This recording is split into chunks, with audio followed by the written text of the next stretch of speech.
राधे राधे, जय श्री कृष्ण दोस्तों। बड़े को चरण स्पर्श, छोटे को प्यार, बराबर वाले को तहे दिल से नमस्कार करती हूँ। आज मैं सोमवती अमावस्या की कहानी सुनाने जा रही हूँ। आइए सुनते हैं। एक साहूकार के 7 बेटे 7 बहुएं और एक बेटी थी। साहूकार के घर एक जोगी भिक्षा लेने को आता तो साहूकार की बहू भिक्षा दे देती।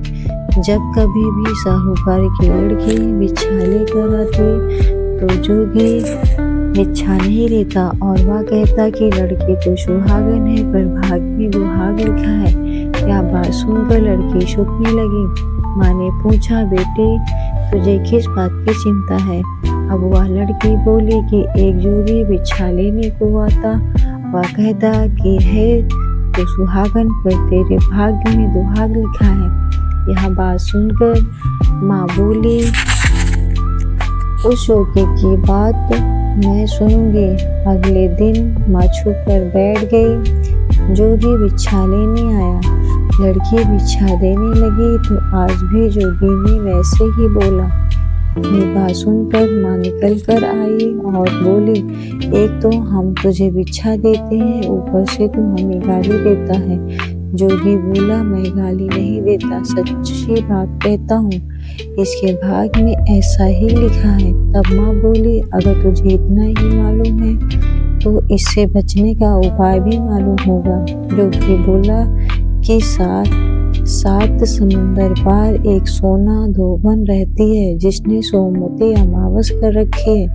अगर वह इसे आकर फल दे दे तो इसका दुहाग टल सकता है, नहीं तो वह विवाह के समय सर्प के काटने से उसकी मृत्यु हो जाएगी। यह बात सुनकर माँ बहुत रोने लगी।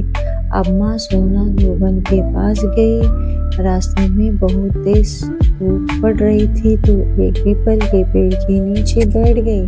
पेड़ पर गरुड़ पंखिनी का बच्चा रहता था जिसे सांप डसने आया तो साहूकारनी ने सांप को मार दिया और बच्चे को बचा लिया। अब गरुड़ पंखिनी आई, सब जगह खून देकर साहूकारनी को चोंच मारने लगी। साहूकारनी बोली, मैंने तो तेरा बच्चा बचाया है। अब गरुड़ पंखिनी बोली, तूने मेरे बच्चे को बचाया है तो कुछ मांग ले। साहूकारनी बोली, पहले वचन भरो। गरुड़ पंखिनी बोली, मैं तुझे वचन देती हूँ। अब साहूकारनी बोली, मुझे 7 समुंदर पर सोना धोबन के घर पर छोड़ दो। अब गरुड़ पंखिनी ने उसे सोना धोबन के घर छोड़ दिया। वहां जाकर साहूकारनी ने सोचा कि अब इसको कैसे मनाऊं। धोबन के घर 7 बहू थी जो कि घर का काम करने के लिए आपस में हर रोज लड़के झगड़ती थी।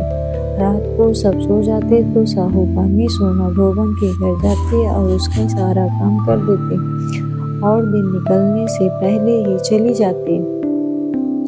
अब सारी बहू आपस में सोचती थी कि सारे घर का काम कौन करता है और वे आपस में भी एक दूसरे को कुछ नहीं पूछती थी। एक दिन सोना धोबन ने बहुएं से पूछा कि आजकल तुम आपस में लड़ती झगड़ती भी नहीं हो, सारे घर का काम कौन करता है? अब बहू बोली कि काम तो हमको ही करना पड़ता है, इसलिए लड़ाई करने से क्या फायदा। सोना धोबन ने सोचा कि आज मैं देखूंगी कि कौन सी बहू सारा काम करती है। रात को देखा तो एक औरत आई और सारे घर का काम करके जाने लगी तो सोना धोबन ने पूछा, तू कौन है, तुझे क्या चाहिए?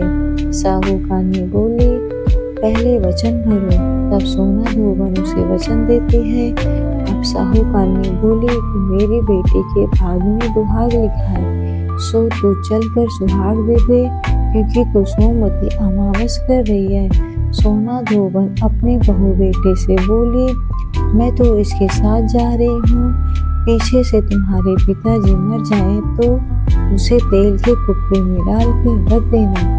अब वह साहूकारनी के घर आ गई। साहूकारनी ने अपने बेटे का विवाह किया। जब फेरे होने लगे तो सोना धोबन कच्चा करवा दूध और तार लेकर बैठ गई। थोड़ी देर में सांप आया और उसे लड़के को डसने लगा तो सोना धोबन ने करवा आगे करके तार से सांप को बांध लिया, लेकिन डर के मारे सांप मर गया। अब सोना धोबन ने उसे सुहाग दिया और बोली, जितनी अमावस मैंने करी है उनका सबका फल साहूकार की बेटी को मिलियो, और जो आगे करूंगी उनका फल मेरे पति और मेरे बेटे को मिलियो।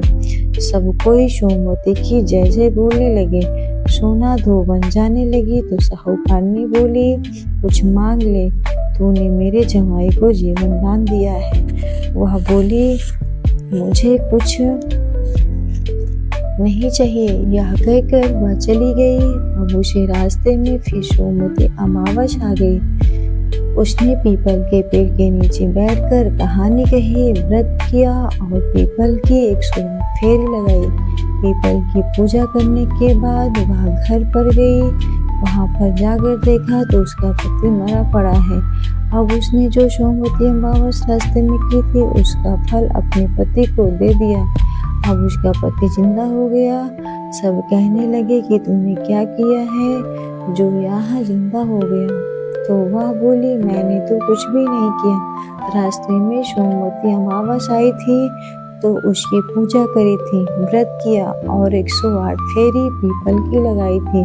सारी नगरी में ढिंढोरा पिटवा दिया कि सब कोई सोमवती अमावस की पूजा करियो, व्रत रखियो, 108 फेरी पीपल की लगाइयो। हे सोमवती अमावस, जैसा साहूकार की बेटी को सुहाग दिया वैसा सब किसी को दियो।